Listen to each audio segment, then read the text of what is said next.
parti totalitaire qui est en réalité Emmanuel Macron.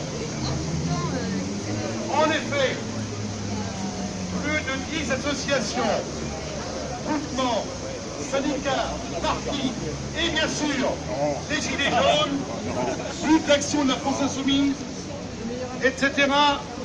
sont là, signataires d'un appel sans équivoque. Libre pensée, Ligue des droits de l'homme, Assemblée générale des Gilets jaunes, Union départementale Force ouvrière, Union départementale CGT, Solidaire 37, FSU 37, Groupe d'Action de la France Insoumise de Tours, Saint-Indécor et La Riche, le Parti ouvrier indépendant, le Parti de gauche, le NPA, pour ceux qui étaient à la réunion unitaire du 4 avril, ou pour ceux qui, dans les délais impartis fixés par la réunion, se sont manifestés auprès de l'organisateur, c'est-à-dire nous-mêmes. Nous avons élaboré un appel.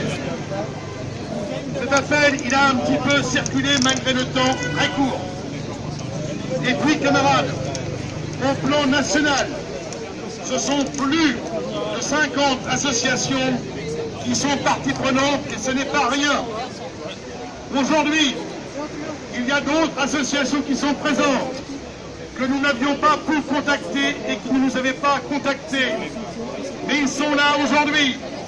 En particulier, vous avez peut-être vu sur le parking des motos, quelques représentants des motards en colère sont avec nous et nous ne pouvons que nous en féliciter.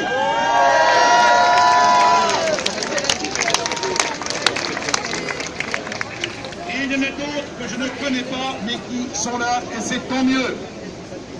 Camarades, amis et collègues, c'est un premier pas qui appellera sans doute des suites, car les uns comme les autres, nous n'avons pas l'intention de plier le genou, de céder, de battre en retraite. Ce n'est pas Macron, le petit banquier jésuite qui nous fera taire. Camarades, avant de poursuivre, je vous demande d'avoir une pensée solidaire pour tous ceux qui ont été blessés, mutilés, et tous ceux qui, à la mi-juin, devront faire face au tribunal correctionnel dans ce même palais de justice. Et je vous demande une pensée particulière pour Ayane de Joué-les-Tours, amputé 2 fois, infirme à vie, qui réclame justice. Il a raison, nous le soutenons.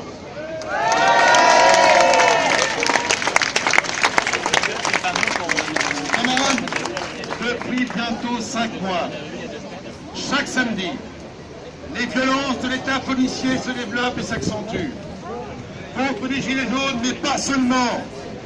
Des fonctionnaires bien tranquilles, des impôts et des finances publiques ont été persécutés et bousculés par les forces de l'ordre. Les enseignants ont été attaqués lors de manifestations. Mutilation, œufs arrachés, mains arrachées et amputation. Traumatisme crânien, comme cette vieille dame pacifiste mais néanmoins jetée au sol. Traumatisme crânien, mâchoire fracassée et nombreuses blessures diverses aux jambes, au thorax. Mais cela ne suffit pas.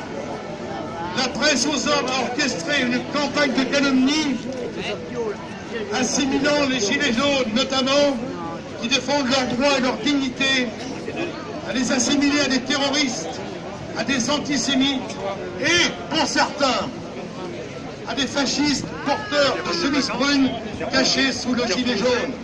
Oui, certains dans l'ignominie n'ont pas déni, ils ont osé aller jusque-là. Le gouvernement Macron a utilisé des armes considérées comme des armes de guerre, réprouvées par certains organismes internationaux, pourtant pas spécialement révolutionnaires. Des armes qui contiennent du cyanure, des explosifs TNT, des médecins, et vous le savez, des chirurgiens, dans la presse et la télévision, ont témoigné contre la gravité de ces blessures, assimilées à juste titre à des blessures de guerre.